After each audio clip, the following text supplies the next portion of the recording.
Esta exposición contiene documentos que han sido claves en la historia de la astronomía. Podríamos decir que en el nacimiento de la astronomía como ciencia, lo cual tuvo lugar pues, hace ahora 400 años. En 1609-1610, Galileo dirige por primera vez su rudimentario telescopio hacia los cielos y allí descubre cosas que antes no existían. Ese descubrimiento del cielo a vista de telescopio significa cambiar el paradigma aristotélico, significa cambiar la concepción del mundo que tenían. En esta exposición tenemos manuscritos de Galileo, cartas autógrafas, tenemos las primeras ediciones de los libros en donde aquellas maravillas eran contadas por primera vez y documentos que han pasado a ser claves en la historia de la astronomía.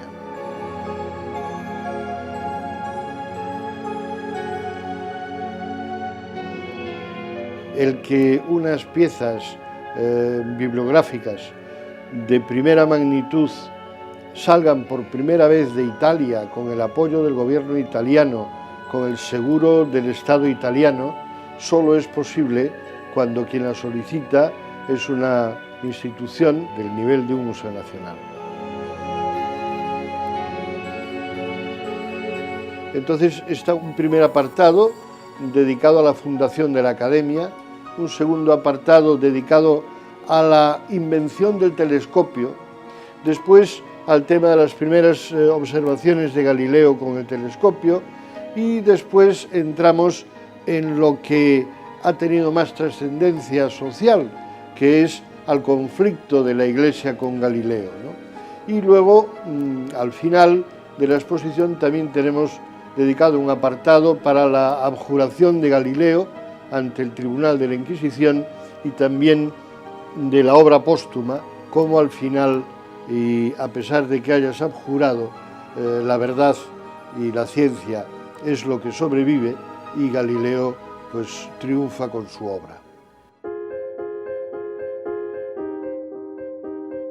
A la hora de analizar la obra galileana en materia de astronomía, que está muy vinculada a la Academia de los Linces, la primera sociedad científica que se creó en la historia, en 1603, pues quisimos vincular la historia de Galileo y la astronomía a la de esta institución, la Academia de los Linces, que es la que conserva todo su patrimonio.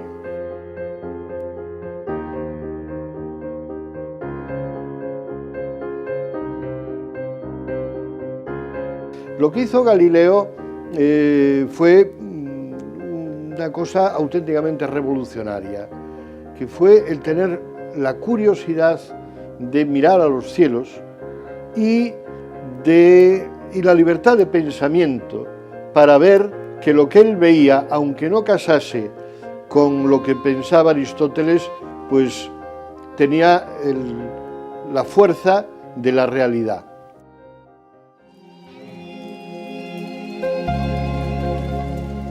Galileo también tuvo una suerte, el que entonces en Venecia estaban los mejores constructores de lentes del mundo y gracias a la colaboración de esos constructores de lentes y a su propio trabajo llegó a construirse pues eso, un catalejo de muy buena calidad. Es decir, que no fue su inventor, pero sí lo perfeccionó y sí fue la primera persona en que supo sacarle partido científico, porque con él nos enseñó una nueva forma de mirar a los cielos.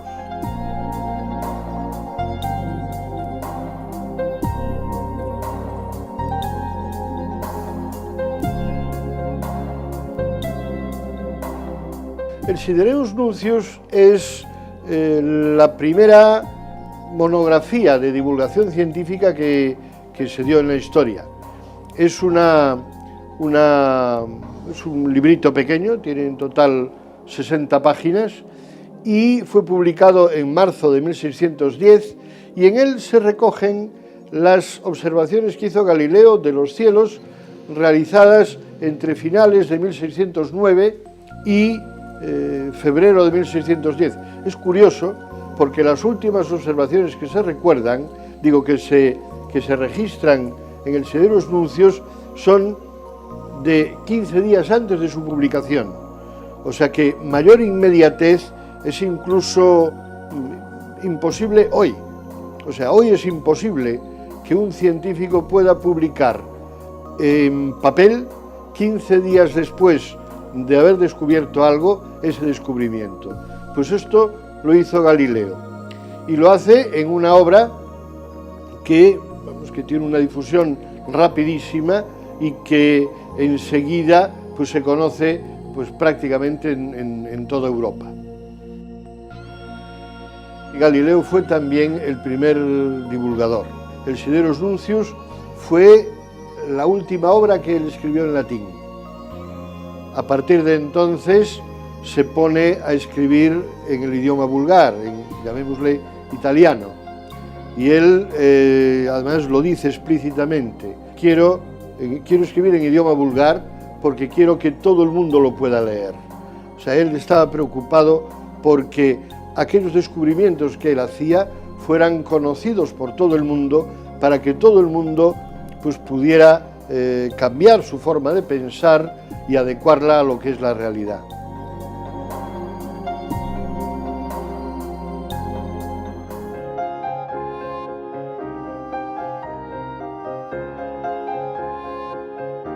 Galileo introduce muchas novedades en lo que es en el método científico. Galileo es partidario del método experimental. O sea, se ha contado pues aquella anécdota, ¿no?, de que si dejó caer objetos para ver si se cumplía lo que decía Aristóteles, ¿no?, de que los cuerpos más pesados caen más rápido que los ligeros, y Galileo comprobó experimentalmente que no es verdad. Después fue un hombre que estaba muy preocupado por la medida y por la precisión. Entonces inventó un tipo de balanza para poder medir bien las cosas, consciente de que en la medición está el rigor. Galileo fue un hombre de pensamiento libre, o sea, tenía espíritu crítico. Era capaz de mirar a los cielos quitándose las gafas de Aristóteles. Las montañas que él vio en la Luna ya habían sido vistas antes por otros, pero no habían sido capaces de en aquellas manchas ver montañas.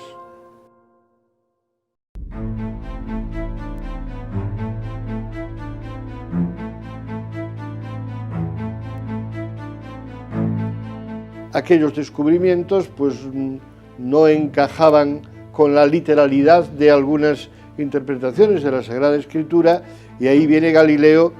Hay una carta a Cristina de Lorena que está en esta exposición, en donde Galileo le dice aquella frase que se ha hecho famosa, ¿no?, que el Espíritu Santo nos dice cómo se va al cielo, no cómo funcionan los cielos.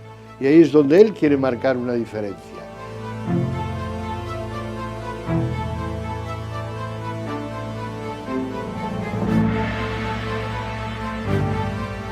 Los científicos sabemos que todas las ideas que manejamos son provisionales.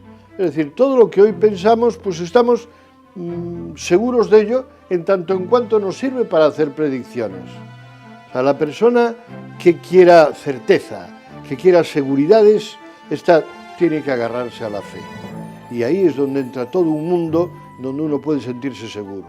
La ciencia no te da eso. La ciencia te sirve para muchas otras cosas, pero mira, todos son verdades provisionales. El que ha entendido esta diferencia, pues entiende que la ciencia es útil para explicar muchas cosas, desde luego para explicar el origen del universo, para explicar el origen del sistema solar, de la Tierra, el origen de la vida, el origen del hombre. Todos los orígenes la ciencia los puede explicar. ¿Con certeza? No. Con teorías e ideas científicas, pero es lo mejor que podemos hacer.